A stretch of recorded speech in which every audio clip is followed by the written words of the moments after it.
Bom dia, irmãos. Bom dia, igreja. Bom dia, os irmãos que estão nos assistindo pelo Facebook, pelas mídias sociais.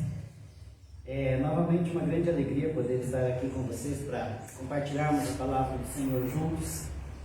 E eu quero hoje dar uma continuidade à pregação que eu fiz da última vez. Continuar novamente no livro de Neemias. Eu já peço para vocês, aqueles que puderem abrir suas Bíblias, em Neemias capítulo 3. Só fazendo uma recapitulação, na mensagem anterior foi destacado como Neemias se dispôs perante Deus para realizar a obra, para realizar a reconstrução dos muros de Jerusalém após o exílio da Babilônia. E no final, Neemias fala que tudo o que aconteceu, do rei ajudar ele, do rei permitir que ele fosse, de dar todo o material, de dar o apoio, de nomear ele governador de Jerusalém para que ele pudesse fazer isso, tudo isso aconteceu porque a boa mão do Senhor estava com eles. Ou seja, o que Neemias estava fazendo não era uma coisa dele, era uma obra de Deus. Ele identificou a obra do Senhor, ele identificou a necessidade, ele sabia que Deus tinha um plano de trazer o povo de volta para Jerusalém, então ele se colocou: Senhor, eu estou aqui. Nós vimos ainda que Neemias demorou 4 meses para ter uma resposta. Ele passou 4 meses orando, até que ele pudesse voltar para Jerusalém, até que o rei permitisse tudo.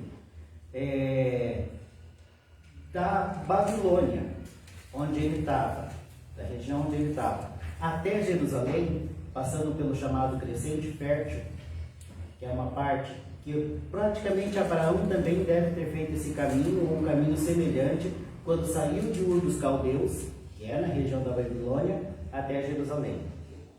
Veja que interessante, o povo pecou, Deus fez eles voltarem lá de onde Abraão tinha saído, para trazer eles de volta depois, quando eles reconhecessem quem era Deus, ou seja, quando eles se arrependessem verdadeiramente dos seus pecados. Uma viagem de aproximadamente, dependendo do caminho, os estudiosos falam que foi entre 1.300 a 1.500 quilômetros. Considerando toda a caravana, considerando que eles tinham que parar, considerando que eles tinham animais, que eles tinham material, tudo, acredita-se que a viagem deve ter demorado entre 4 e 5 meses. Ou seja, 4 meses orando, mais 4 meses viajando, até chegar em Jerusalém e recomeçar a construção, né? Então, quando Neemias finalmente revela ao povo qual era o objetivo, por que ele tinha ido para lá, porque inicialmente ele não falou isso. Como um estrategista, primeiro ele foi conhecer o lugar, ver como estavam as pessoas, ver a situação dos muros, ver se realmente aquele material que ele levou era suficiente, ver se haviam pessoas dispostas a realizar a obra. Então aí que ele se coloca perante o povo e fala: ó, Deus me mandou e eu estou aqui para reconstruir os muros. Quem quer vir comigo? A disposição de Neemias foi tão grande, ele se colocou de um jeito tão certo, que logo contagiou o povo. E nesse contagiar o povo se animou para reconstruir os muros. E é isso que nós vamos ver hoje. Como que esses muros foram reconstruídos. Então vamos ler o primeiro texto. Neemias capítulo 3, a partir do verso 1. Então a reconstrução dos muros, ela começa no lado norte da cidade de Jerusalém, perto do templo, num lugar chamado Porta das Ovelhas, que era por onde as ovelhas eram levadas para o sacrifício. Ele faz um sentido anti-horário, vai por toda a extensão da cidade e volta até a Porta das Ovelhas novamente, numa extensão de aproximadamente 2.500 metros, 2,5 km. Então não era uma obra fácil, até porque o muro também era largo, tinha uma parte que era mais estreita, tinha uma parte que era em morro, pedra, Então tinha toda uma estratégia que deveria ser obedecida. Então eles começam ali, veja que interessante. As muralhas da cidade foram reconstruídas da seguinte maneira: Eliasibe, o grande sacerdote, e os seus colegas sacerdotes reconstruíram o portão das ovelhas. Depois o inauguraram e puseram os portões nos seus lugares. Eles reconstruíram as muralhas até a torre do Sem e até a torre de Hananel. Primeiro ponto a se destacar nesse trabalho: o sacerdote, o sumo sacerdote, o Eliasibe, foi o primeiro a se dispor a construir. Ele se colocou como construtor. E é bom interessante, a gente vai falar sobre o texto todo, mas uma coisa, esse construir, ele não ficou sentado olhando os empregados dele fazer. Os outros sacerdotes que estavam com ele não ficaram sentados olhando de longe quem estava fazendo. Não, eles colocaram a mão na massa. Todos os que nós vamos ler aqui, todos os que estavam aqui, trabalharam diretamente na obra. E olha que interessante, quem coordenavam a obra eram os mestres de obra. Então o sacerdote, o grande sacerdote, se submete aos pedreiros para construir a obra. O que isso nos ensina, irmãos? Na obra do Senhor não tem posição. Amém. Todos são iguais. Cada um exerce a sua função. O grande sacerdote, o sumo sacerdote, ele tinha um papel fundamental dentro da parte religiosa. Então, quando era a função dele, não era o pedreiro que ia lá fazer. Mas aqui, que não era a função dele, ele seguiu o que o pedreiro mandava. Se nós estamos dispostos a seguir a obra do Senhor, nós temos que pensar assim. Amém. Amém? Com humildade nos colocarmos a serviço do Senhor. Nunca querendo cargos, nunca querendo ser maior do que os outros, mas de fato fazendo aquilo que Deus nos pede. Verso 2. Os homens de Jericó construíram o trecho seguinte. Zacur, filho de Imri, construiu o trecho seguinte. O grupo de famílias de Racená construiu o portão dos peixes. Eles puseram as vigas e os portões nos seus lugares e colocaram trincos e trancas. Detalhe nesse trecho: famílias inteiras construindo, trabalhando, cada um fazendo a sua parte num sistema cooperativo. Na obra do Senhor, naquilo que Deus nos coloca para fazer, naquilo que Ele quer que nós façamos, Ele quer que nós façamos em conjunto. Amém. Ele quer que nós trabalhemos juntos, cooperativamente. Eu acho interessante aqui quando ele fala no final, né? E colocaram os trincos e as trancas. Para que ele precisava colocar aqui que colocaram trincas e trancas? Por uma questão de segurança, ótimo. Mas é um detalhe. Quando nós fazemos a obra do Senhor, nós temos que fazer ela por completo. Não adianta reconstruir os muros e os portões se não colocassem os trincos e as trancas. O portão não ia servir de nada. Então, quando nós fazemos, nós temos que fazer por completo. É assim que Deus quer. É assim que Deus nos pede. Detalhes que nos mostram como que Deus gosta que nós façamos. Verso 4. As 3 partes seguintes foram construídas por estes homens. A primeira por Meremote, filho de Urias, neto de Racós. A segunda por Mesulã, filho de Beriaquias e neto de Mesezabel. E a terceira por Zadok, filho de Banaá. Verso 5. Os homens da cidade de Tecoa construíram o trecho seguinte. Mas os homens importantes da cidade não quiseram fazer o trabalho braçal que os mestres de obra mandaram. Infelizmente, meus irmãos, sempre vai haver aqueles que não vão querer fazer. Sempre vão ter aqueles que vão ser do contra. Sempre vão ter aqueles que, não, eu não vou me sujeitar a fazer isso. Eu não vou querer mexer com isso. Está muito abaixo da minha posição. Ou de repente, não, eu não sei fazer isso, eu não vou fazer. Ou eu não quero fazer isso e não vou fazer. Tem muito disso. Eu acredito que Deus permitiu que esse texto aqui fosse colocado para nos alertar que esse tipo de coisa iria existir e nós não podemos nos desanimar com isso. Na obra do Senhor nós nunca podemos desanimar com aqueles que não querem fazer. Nós temos que fazer a nossa parte. Nós temos que nos colocar à disposição como essas pessoas estavam se colocando, aqueles que estavam construindo. Mas, um outro detalhe do porquê isso aqui está aqui.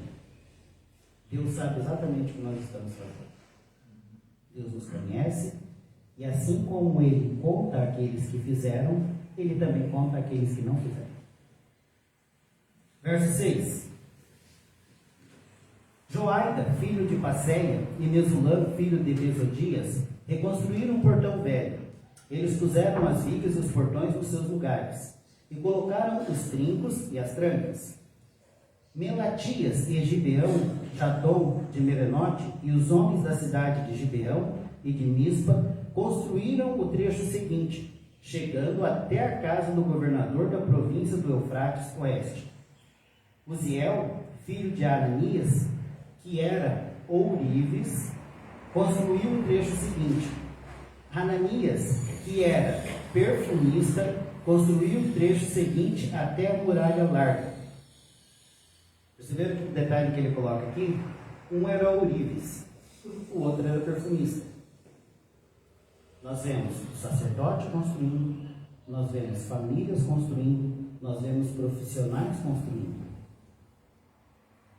Veja a unidade, como que eles estão caminhando, como que eles estão indo, e como que isso é destacado para nos servir de exemplo. Tudo bem, eu não sou pedreiro, mas tem um pedreiro me orientando. Então aquilo que eu posso fazer, eu vou fazer. O especialista vai fazer a parte dele, eu vou fazer a minha. Nem que seja só carregar tijolo, mas ele está fazendo. Verso 9. Refaías, filho de Ur, governador de metade do distrito de Jerusalém, construiu o trecho seguinte. Gedaias, filho de Hamuraf, construiu o trecho seguinte perto da sua casa. Ratus, filho de Razabneias, construiu o trecho seguinte. Malaquias, filho de Arim, e Razub, filho de Paate, Moabe, construíram o trecho seguinte e a Torre dos Fornos. Tá, até aqui. O que vocês observaram de interessante nessa parte? Governador. Governador, alguém importante. Os homens que se achavam importantes de Tecoa não quiseram fazer nada. Mas aqui já aparece um governador fazendo um trabalho. Quando ele coloca o nome aqui e a origem dele, ele está querendo dizer que toda aquela família estava trabalhando. Não era só essa pessoa.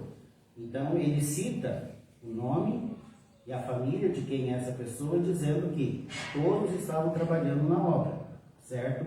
E outra coisa aqui que é interessante, que nós vamos ver ainda um pouco mais para frente, mas aí no verso 10, Gedaías, filho de Harumaf, construiu o trecho seguinte perto da sua casa. Todos esses que estão construindo, lembra dos sacerdotes onde eles começaram a construir? Na porta das ovelhas. Isso ficava onde? Perto do templo. Isso é uma estratégia. Uma estratégia muito bem feita por Neemias. Por quê? Não adiantava o cara estar numa extremidade, sair daquela extremidade para ir na outra extremidade para construir. Isso é logística. Ele construía ali perto da casa dele. Todas as ferramentas estavam ali, tudo estava ali perto, ele saía mais cedo de casa, ele construía, ele podia voltar um pouco mais tarde para casa, ele podia ir para casa almoçar, a família estava toda ali. Então isso é estratégia. Quando nós vamos fazer a obra do Senhor, nós não pensamos em nós não podemos pensar em coisas além daquilo que nós possamos fazer. A gente tem que ter estratégias também. E Deus nos dá sabedoria para isso, assim como Deus deu para Neemias, tá? Deixa eu só fazer uma colocação aqui. Eu falo muito de Neemias porque o livro é de Neemias, certo? Mas o destaque maior aqui, o texto ele não se trata da obra de Neemias, mas sim da obra que Deus estava fazendo por intermédio de Neemias e do povo. Então, quando nós olhamos tudo isso, quando a gente vê essas estratégias, quando a gente vê tudo que está acontecendo, de como o povo está trabalhando, a nossa mente tem que estar voltada para Deus. É o Senhor quem está fazendo a obra. É Ele que está comandando. Nós somos apenas servos, homens a quem Ele usa para realizar a sua obra. Desde, é claro, que nós estejamos dispostos para isso, né? Os homens de Tecoa, os homens importantes, não estavam dispostos. Todos os outros que nós vemos aqui estavam dispostos a continuar. E aqui vem outra coisa interessante que a gente observa no livro. Verso 12. Salum, filho de Haloés, governador de outra metade de Jerusalém, construiu o trecho seguinte. Com quem? Com as suas filhas. As suas filhas o ajudaram no trabalho. As filhas do governador. O governador e suas filhas. Por mais que falem, gente, olha, eu tenho até, eu vou falar, às vezes eu fico até com raiva quando eu ouço alguém falar que a Bíblia é um livro machista que se coloca contra a mulher. Os povos daquela época eram, e muitos ainda são, até hoje naquela região do Oriente Médio, extremamente machistas. Mas a Bíblia não. A Bíblia sempre mostra a posição da mulher, o trabalho da mulher em comum com o homem. Alguns personagens bíblicos fizeram sim atos de machismo contra mulheres, mas todos foram condenados por Deus. Deus nunca permitiu que houvesse abusos.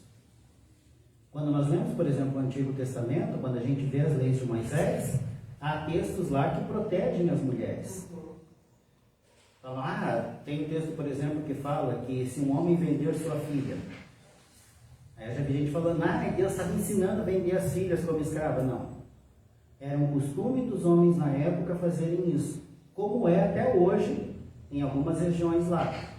Mas todo o contexto seguinte mostra como Deus era contra essa prática e como que ele protegia as mulheres caso algum homem que desobedecesse a lei de Deus fizesse isso. Por exemplo, se o pai quisesse vender a filha como escrava, quem a comprasse, se fosse do povo de Israel, tinha que comprar ela para ser esposa e não para ser escrava. Sendo esposa, ela teria direito, todos os direitos que a outra esposa, ou que ela como esposa deveria ter. A herança, a casa, tudo. Então Deus sempre protegeu as mulheres. Deus sempre tem uma palavra nesse sentido.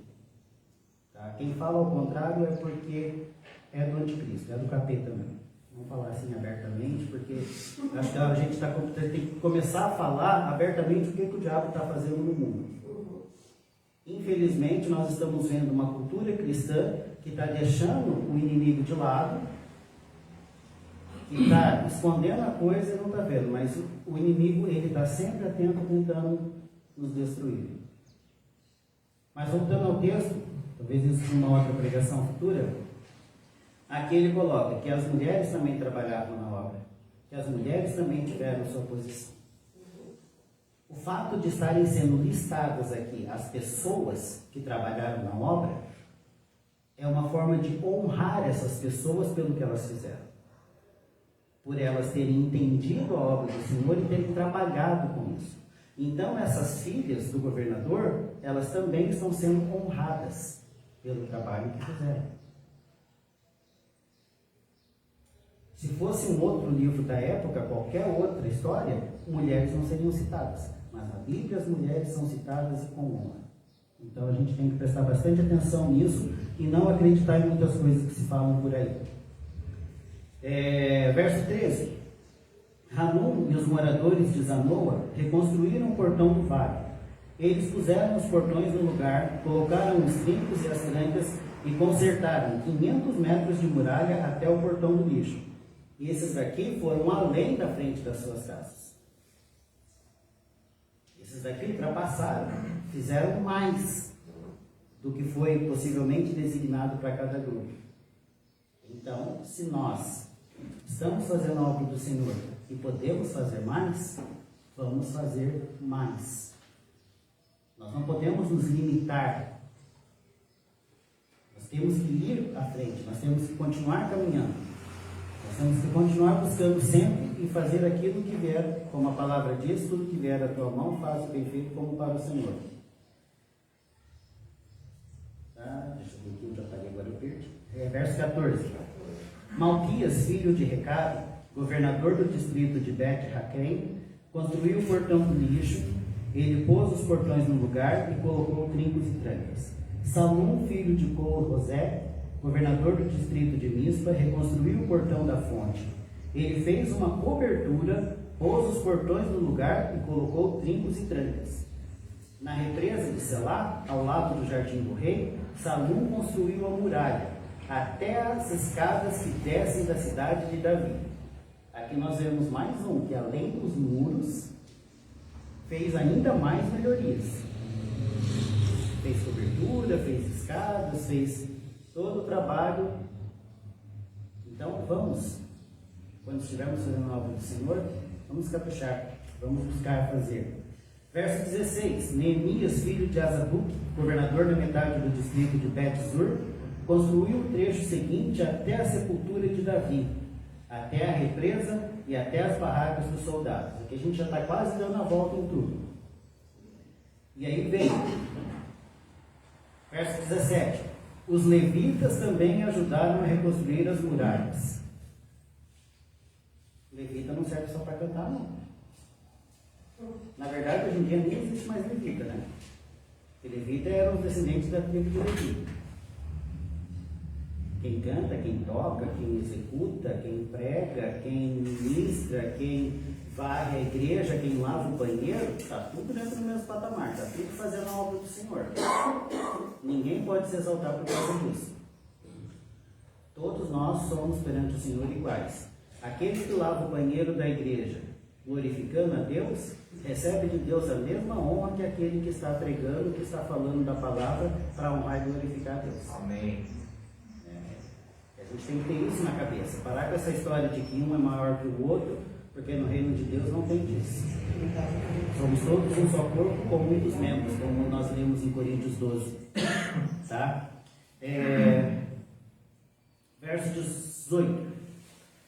Bavai, filho de Hanadad, governador da outra metade do distrito de Keila, construiu o trecho seguinte. Ezer, filho de Jesua, governador de Mispa, construiu o trecho seguinte em frente do depósito de armas, até o lugar onde a muralha faz a esquina.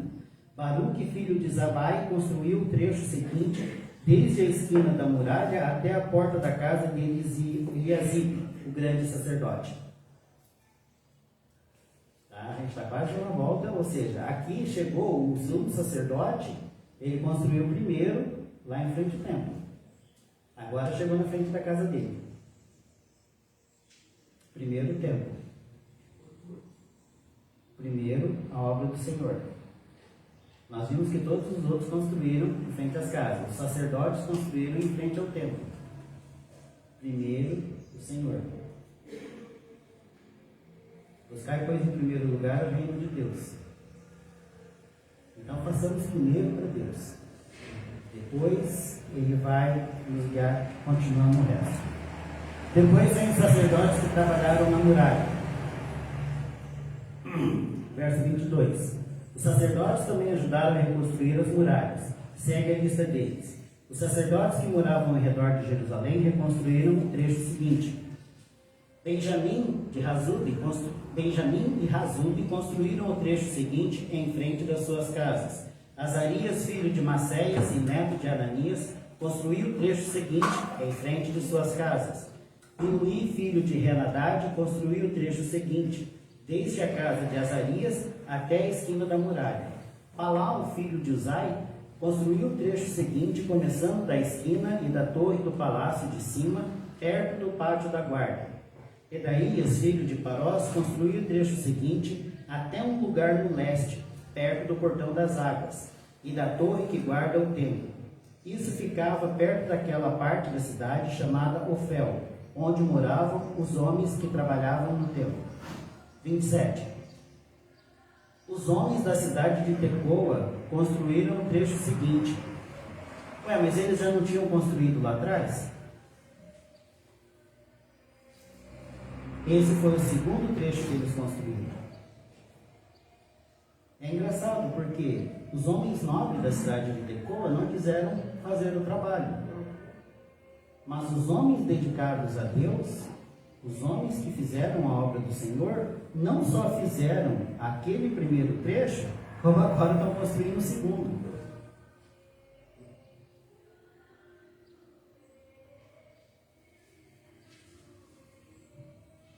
Que era o segundo trecho deste, num ponto do lado contrário, a grande torre que guarda o templo até a muralha perto de Ofel. Um grupo de sacerdotes construiu o trecho seguinte, saindo do portão dos cavalos e continuando para o norte. Cada um deles construiu em frente à sua própria casa. Zadok, filho de Imer, construiu o trecho seguinte, em frente à sua casa. Semaías, filho de Secanias, que era o guarda do portão leste, construiu o trecho seguinte. Hananias, filho de Selemias, e Hanun, o sexto filho de Zalaf, construíram o trecho seguinte. Este foi o segundo trecho que eles construíram. Olha aqui, mais um grupo que foi além daquilo que era proposto para eles. Mesula, filho de Berequias, construiu o trecho seguinte em frente da sua casa. Um ourives chamado Malquias construiu o trecho seguinte até uma casa usada pelos trabalhadores do templo e pelos comerciantes. Essa casa estava ao lado do portão da guarda, perto da sala que ficava no alto da esquina nordeste da muralha. E os ourives e comerciantes construíram o último trecho da sala da esquina até o portão das ovelhas. Se você pegar essa descrição aqui, você consegue fazer todo o contorno do muro, vendo certinho como que é. Você consegue trabalhar a geografia do lugar, trabalhar tudo como que era, pelas informações que nós temos a respeito disso. É interessante porque o grupo que foi com Neemias foi o terceiro grupo do exílio. O primeiro grupo foi com Zorobabel, o segundo com Esdras. O primeiro grupo reconstruiu algumas casas e tomou de volta algumas partes das cidades. O segundo, com Esdras, reconstruiu o templo, mas o templo não estava ativo. Só que eles estavam numa região de guerra. A propósito, deixa eu só lembrar, quando Artaxerxes permitiu que Neemias fosse para reconstruir os muros de Jerusalém, ele tinha uma intenção própria também para isso. Ele tinha um interesse. Ele viu uma grande oportunidade. Por quê? Porque nesse período, os medos persas, que era Artaxerxes, estavam em conflito com o Egito. Um querendo tomar o reino do outro. E Jerusalém ficava bem no meio. Pô, peraí, eu conheço Neemias. O cara é leal, o cara é bom, o cara não vai me passar a perna. Se eu colocar ele lá e ele reconstruir os muros, vai ficar mais difícil dos egípcios virem nos atacar. Possivelmente essa foi uma dos pensamentos de Artaxerxes para ele também permitir. E aí a gente vê como que Deus usa circunstâncias para fazer a sua obra. É o mesmo caso da Reforma Protestante, que a gente comemora agora em outubro, dia 31 é o dia da Reforma. Martinho Lutero conseguiu traduzir a Bíblia, conseguiu fazer o trabalho dele, porque havia um grupo de príncipes alemães que estavam cansados do domínio romano e queriam essa separação. E vendo no trabalho de Martinho Lutero essa possibilidade, protegeram ele. O interesse desses príncipes era puramente comercial e político. Mas Deus usou isso para que a obra dele fosse realizada. Então Deus usa Artaxerxes para que a obra dele seja realizada. Nós nunca podemos falar, ah não, porque tem coisas lá que não nos cabe à igreja, porque isso a gente nunca vai conseguir, porque não tem como, não vou pedir isso para o prefeito, não vou pedir isso para o outro lá, não vou fazer isso. A gente sempre tem que deixar Deus agir. Realmente, a gente lá pedir não, a gente lá correr atrás não. Mas se Deus abrir a porta, como foi no caso de Neemias, amém. Se Deus abrir a porta, como foi no caso de Martinho Lutero, tranquilo. Mas o nosso pensamento tem que estar sempre em Deus, sempre na obra do Senhor, sempre no reino. Nós cantamos agora há pouco a música e falamos que Jesus, ele olha para nós e espera que nós trabalhemos lado a lado. Essas pessoas trabalharam lado a lado. E em 52 dias, elas reconstruíram todos os muros da cidade. Elas voltaram a fortalecer, colocaram os portões, colocaram as trancas, e a cidade, que até então era insegura, passa a ser segura novamente. E a partir dessa ação, depois, na continuidade do livro, vem Esdras novamente, que é até interessante. Neemias era o governador. Ele fez todo o trabalho administrativo, ele fez todo o trabalho bélico, apesar de todas as perseguições que sofreram. Mas quando foi para a restauração espiritual, Esdras, é contigo, não é comigo não. Então Esdras vem e faz todo o trabalho. Então essa obra, ela não é só uma obra física, mas é toda uma restauração espiritual. É todo aquilo que Deus prometeu de trazer o povo de volta. Quando nós olhamos o contexto, o exílio seria 70 anos.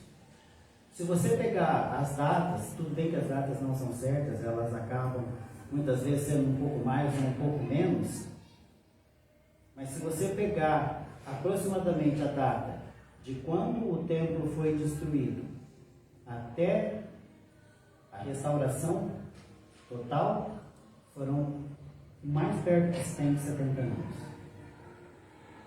Então, mais do que trazer o povo de volta para a sua terra, Deus estava trazendo o povo de volta para a adoração.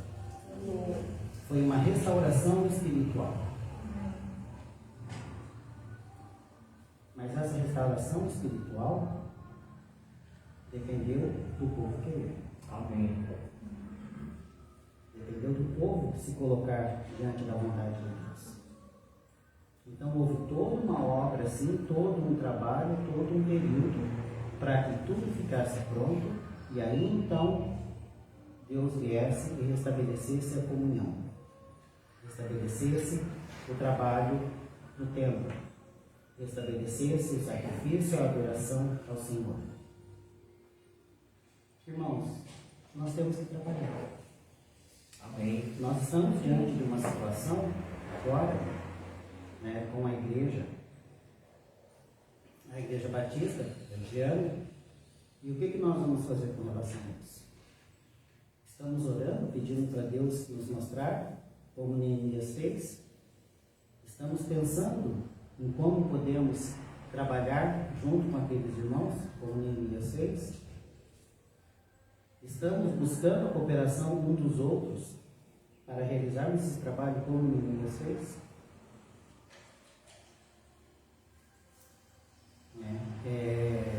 Eu creio que Deus tem sim um propósito com tudo isso. Eu acredito que Ele vai fazer a sua vontade e Ele está nos convidando a participarmos desse trabalho. Amém. Ele está nos chamando para realizar essa obra.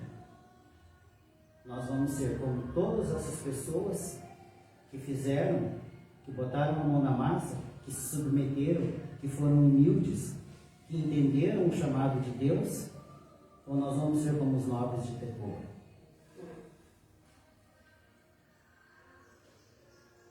Falando como Josué, eu e minha casa estamos dispostos a fazer esse trabalho. E eu já vi que muitos irmãos aqui também estão. Então vamos, se nós cantamos uma música e falamos que na força do Espírito Santo nós nos rendemos ao Senhor para trabalharmos lado a lado junto com Ele, vamos fazer isso. Vamos nos unir, vamos trabalhar. Não só nesse projeto, nessa questão, como nós temos conversado, deixar isso bem claro, se nós vamos nos unir, se nós vamos trabalhar, se a gente vai ser uma igreja evangélica livre lá ou não, isso é Deus que vai dizer. Amém. É Deus que vai mostrar, é Deus que vai examinar tudo. A nós cabe trabalharmos. Amém. Ajudando, cooperando, ministrando, trabalhando, lavando, limpando, seja o que for, para a obra de Deus. Dá para a gente cantar aquela música de novo? Claro. Agora, pensando nessa questão daquilo que Jesus nos pede, Ele fez um sacrifício. Nós começamos dizendo, eu sei que foi pago um alto preço. E pelo preço que Jesus pagou, agora Ele espera de nós que nós trabalhemos lado a lado. Amém? Deixa eu só orar, daí a gente já... Senhor nosso Deus, querido Pai, nós te louvamos e te agradecemos porque podemos adorar o Teu nome, exaltar ao Senhor, darmos a honra e a glória que é devida ao Seu nome, por tudo que o Senhor já fez pelo Seu povo e por tudo que o Senhor continua fazendo. Obrigado porque a Tua palavra nos mostra aquilo que o Senhor quer que nós façamos da forma como o Senhor tem planejado. Então, ó Pai, eu te peço que o Teu Espírito Santo esteja sobre essa casa, Senhor, esteja sobre cada um dos irmãos, esteja sobre cada um daqueles que se dispõem a fazer a Tua obra, para que nós possamos seguir sempre nos Teus caminhos, com dedicação, com determinação, com alegria, com empenho, mesmo e apesar de toda e qualquer dificuldade ou adversidade que surgir, mas que nós possamos colocar de fato os nossos olhos, os nossos corações focados em Ti. E assim, ó Pai, fazermos com que o Teu reino prospere, cresça e com que mais pessoas possam se achegar ao Senhor para também louvar e adorar o Teu nome. Obrigado, Pai, em nome de Jesus. Amém. Amém.